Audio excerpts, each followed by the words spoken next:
danskere har så travlt.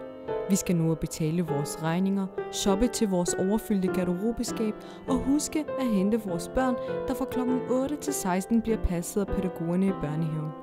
Vi er blevet så egoistiske, at vi ikke har tid til at tage os af hinanden. Vores individualitet gør, at hele verden handler om mig.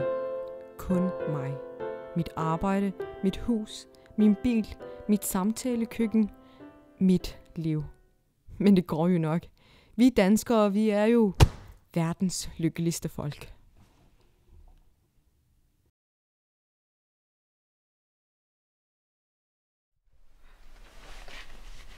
Så er jeg ved at komme i tøjet.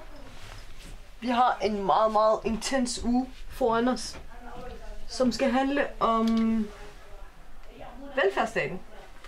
Det bliver spændende at høre, hvad det er. Glæder mig faktisk til at have en uge, hvor vi taler om en bestemt ting og fokuserer 100% på den og finder ud af alt omkring lige præcis det her emne. Så følg med mig.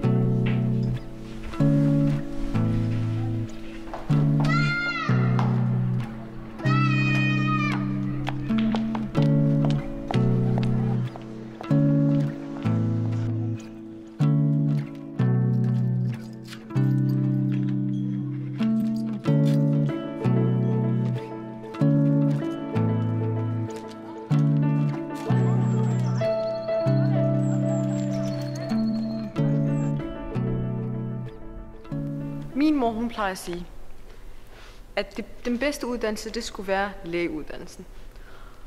Og da jeg skulle vælge min uddannelse, der sagde jeg til hende, mor, jeg har faktisk valgt en lige så god uddannelse som lægeuddannelsen. Og hun blev jo rigtig glad. Jeg tænkte, hvad skulle det være for noget? Hvad er bedre end en lægeuddannelse? Så sagde jeg til hende, ved du, på det naturvidenskabelige fakultet, der er det lærerne, der styrer det hele. Det er det mest hårde studie, det er i hvert fald, hvad jeg tror. Men på den samfundsvidenskabelige, det kan ikke være andet end statskundskab. Men nu er jeg jo landet her på universitetet, og jeg skal ind og overvære en del forelæsninger her i løbet af ugen. Og de her forelæsninger, de skal handle om én ting, som jeg også fortalte dig. Det skal handle om velfærdsstaten. Det er jo spændende. Og ja, lad os se, hvad vi får ud af det.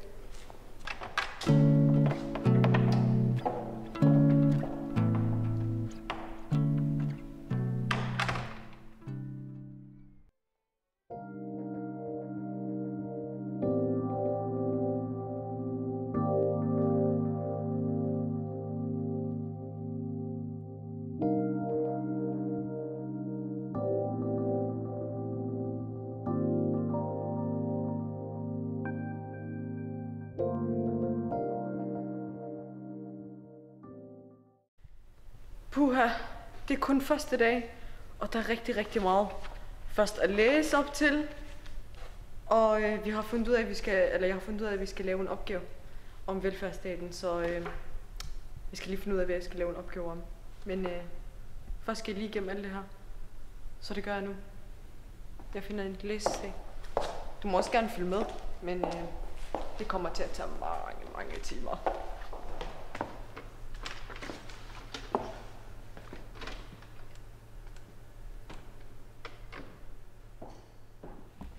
Hvis jeg læser halvdelen af kompendiet i dag, så er jeg i hvert fald rigtig godt med. Det håber jeg. Og så kan jeg også godt starte med at skrive min opgave. Nå. Ja. Okay.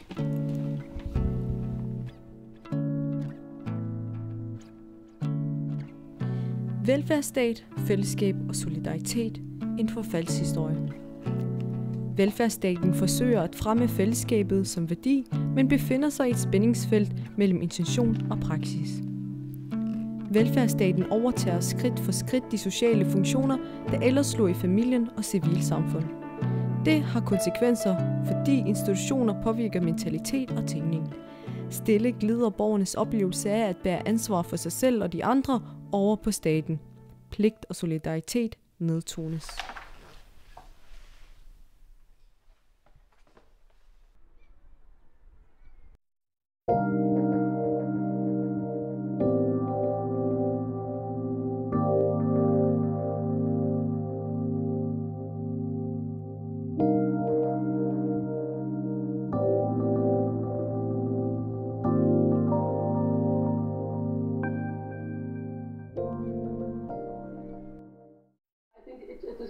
security and comfort and coziness that makes you happy, except the weather.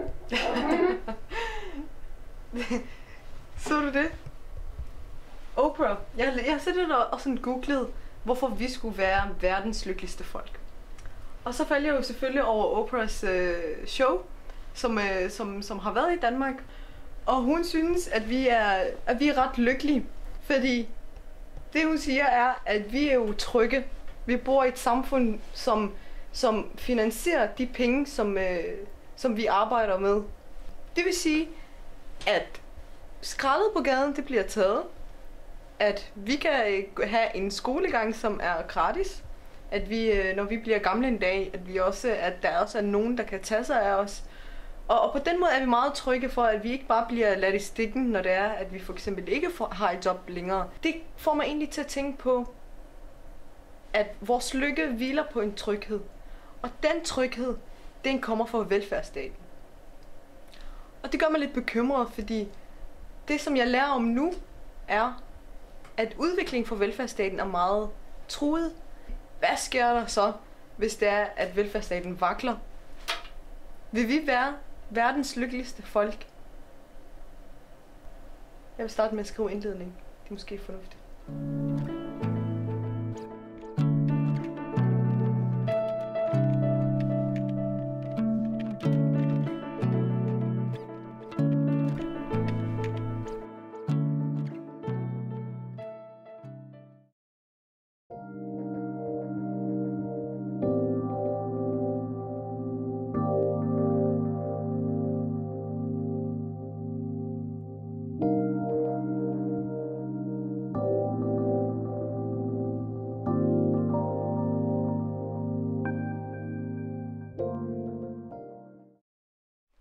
Nu har jeg sat det sidste punktum i opgaven.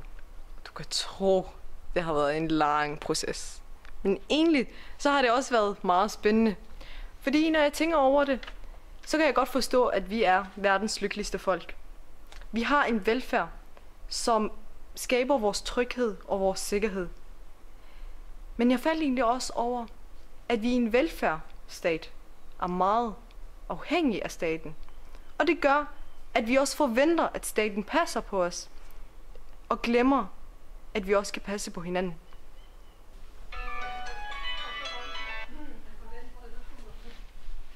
Hej søde. Salam alaikum. Jo, jeg er færdig med min opgave. Er du? Ja? Nej, jeg tænker, jeg vil ikke vente til på mandag. Jeg afleverer den bare nu. Så får vi den ud af verden. Ja, okay. Jeg kommer nu. Okay. Hej. Salam alaikum.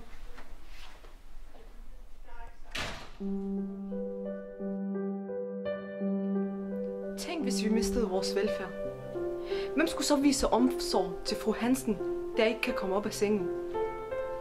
Og hvem skulle passe lille Mikkel, når far og mor er på arbejde? Og hvor længe skal Jimmy bo ude på gaden, før der er nogen, der begynder at bekymre sig for ham? Jeg tør næsten ikke at tænke på det.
Vi skal for at sikre vores tryghed i fremtiden ikke kun læne os op af velfærdsstaten, men give os mere tid til at tage os af hinanden.